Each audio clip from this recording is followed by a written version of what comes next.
Bonsoir à tous, bienvenue à ce flash d'information. Et c'est ce soir qu'aura lieu le dîner gala annuel de bienfaisance de la Fondation Children of Africa de la première dame Dominique Ouattara. Cette année, il est question de récolter des fonds pour la construction de 3 centres d'accueil pour les enfants victimes de travail et de maltraitance. Avant la soirée, la première dame a présenté à ses invités les réalisations de sa fondation. Il s'agit notamment du centre d'accueil dénommé la Case des enfants et l'hôpital Mère-Enfant de Bingerville. C'est un soulagement pour les parents et leurs enfants souffrant de la maladie du rein. Un centre d'hémodialyse logé au CHU de Yopougon vient d'ouvrir ses portes. C'est le premier centre d'hémodialyse des enfants malades du rein en Côte d'Ivoire. L'ouvrage, financé par les partenaires de la santé publique, a coûté plus de 65 millions de francs CFA. On en reparlera ce soir. Après 6 années d'interruption, le conseil d'administration de l'Académie régionale des sciences et techniques de la mer reprend du service. À Libreville, capitale gabonaise, les 15 pays francophones d'Afrique, de l'Ouest et du Centre se sont engagés à donner un nouveau souffle à l'institution en confiant la gestion à notre pays, la Côte d'Ivoire.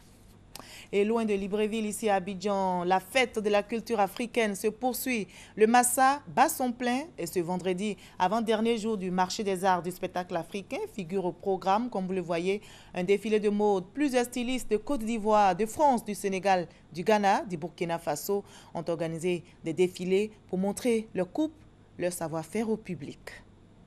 Nous prenons maintenant la direction de l'Allemagne où la foire internationale de tourisme de Berlin a ouvert ses portes. 10 000 exposants dont la Côte d'Ivoire prennent part à cette rencontre touristique. Patricia Omouetier, notre envoyée spéciale. Avec plus de 180 000 visiteurs, parmi lesquels 100 000 professionnels et plus de 10 000 exposants venus de 180 pays, le Salon du tourisme international de Berlin a ouvert ses portes. Cette 50e édition offre l'opportunité unique de profiter d'un laboratoire d'idées essentielles sur l'industrie globale du tourisme.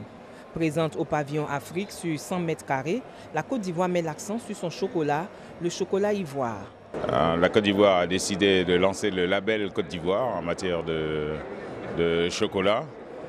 Ceci pour augmenter la visibilité de la production nationale de cacao à travers le monde et à travers les produits dérivés du cacao tels que le chocolat. Donc on profite de la plus grande foire internationale du tourisme au monde, qui est celle de Berlin, ITB Berlin, pour en faire la promotion. Un produit d'appel pour nous, produit d'appel d'autant plus que les Européens sont très friands de chocolat et il était normal pour nous de nous servir de ce produit qui est le cacao. Chocolat ivoire, c'est le label Côte d'Ivoire qui a été tout récemment adopté en Conseil des ministres. Donc aujourd'hui, partout passera le chocolat en Côte d'Ivoire, le cacao, un produit fait partie du produit venu de Côte d'Ivoire. On parlera de chocolat ivoire. Autre activité pour la délégation ivoirienne, la rencontre de la WTCF, une grande rencontre qui regroupe tous les professionnels du tourisme du monde et la signature d'une convention sur le tourisme avec la représentante de l'Organisation mondiale du tourisme. Une journée riche en émotions qui a permis à la délégation ivoirienne d'échanger avec plusieurs acteurs du tourisme allemand.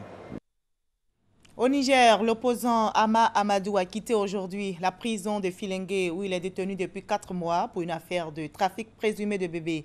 Il a été évacué dans un hôpital à Niamey, la capitale nigérienne. Officiellement, il sort de prison pour des raisons de santé. Il souffre des yeux. Ama Amadou, dont le parti, je rappelle, a décidé de se retirer de la course électorale, participera-t-il ou non au second tour de l'élection présidentielle du 20 mars prochain? On ne sait pas encore puisque l'adversaire du président sortant ne s'est pas officiellement désisté de cette course électorale. Et le Soudan du Sud, qui est en proie à un conflit sanglant depuis 2013, le Haut Commissariat aux droits de l'homme de l'ONU vient de publier un rapport sur cette guerre dans ce jeune État. Viol, assassinats, tortures perpétrées sur des civils et depuis plus de 2 ans, difficile de compter le nombre de morts selon l'ONU. Le Haut Commissariat dénonce une situation des droits de l'homme les plus horribles au monde. Les 2 camps sont pointés du doigt, mais c'est la partie gouvernementale qui porte la plus grande responsabilité avec notamment l'utilisation massive du viol comme salaire pour les combattants.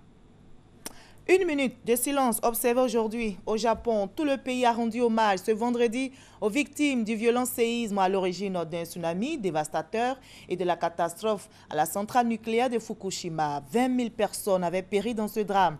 C'était le 11 mars 2011. 5 ans après, le Japon peine à se remettre. Survivants et parents des victimes se sont souvenus de toutes les personnes qui ont été emportées par des murs d'eau de 20 à 30 mètres de hauteur. Le passé s'éloigne, mais nos cœurs restent en 1000 morceaux, ont souligné les survivants ce vendredi. Et c'est la fin de ce Flash Info. Je vous donne rendez-vous à 20 h. On se retrouve donc tout à l'heure.